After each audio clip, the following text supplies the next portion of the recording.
অধ্যাপক ডক্টর মোহাম্মদ ইউনূস নেতৃত্বাধীন অন্তর্বর্তী সরকার বাংলাদেশে আওয়ামী লীগের রাজনীতি নিষিদ্ধ করায় নিউ ইয়র্কে বিএনপির নেতাকর্মীরা আনন্দ সমাবেশ করেছে।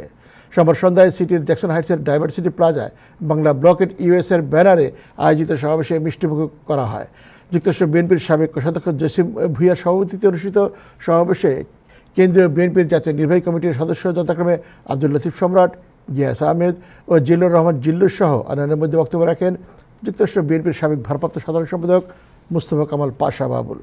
সমাবেশে যুক্তরাষ্ট্র বিএনপির নেতাকর্মী ছাড়াও যুক্তরাষ্ট্র যুবদল, জাসাজ, মহিলা দল ও স্বেচ্ছাসেবক দলের সর্বস্তরের বিপুল সংখ্যক নেতাকর্মীরা অংশ নেয়। সমাবেশ পরিচালনা করেন রিয়াজ মাহমুদ।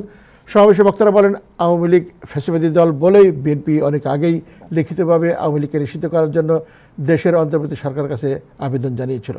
ডক্টর ইউনূস সরকারের সিদ্ধান্তকে স্বাগত জানিয়ে বক্তারা বলেন, আওয়ামী লীগ আর কোনোদিন বাংলাদেশে রাজনীতি করতে পারবে না।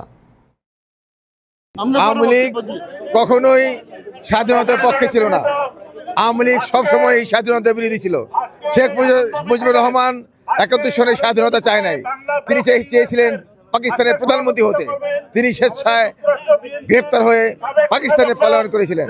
আবার তিনি বাকশাল কায়েম করে স্বাধীনতা যে চেতনা, বাকশালের মাধ্যমে তিনি ৭১ চেতনাকে কবর রচনা করেছেন।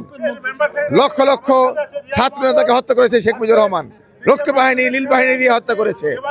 আবার শেখ হাসিনাও এই ১৫ বছর ছাত্র জনতাকে হত্যা করেছে, বিএনপিকে হত্যা করেছে, বিরোধী দলকে হত্যা করেছে। অতএব আওয়ামী লীগ কখনোই স্বাধীনতার পক্ষে ছিল না। বিএনপি একমাত্র দল স্বাধীনতার পক্ষে শক্তি। বর্তমান আইনেই আওয়ামী লীগকে নিষিদ্ধ করার জন্য আইনই আছে।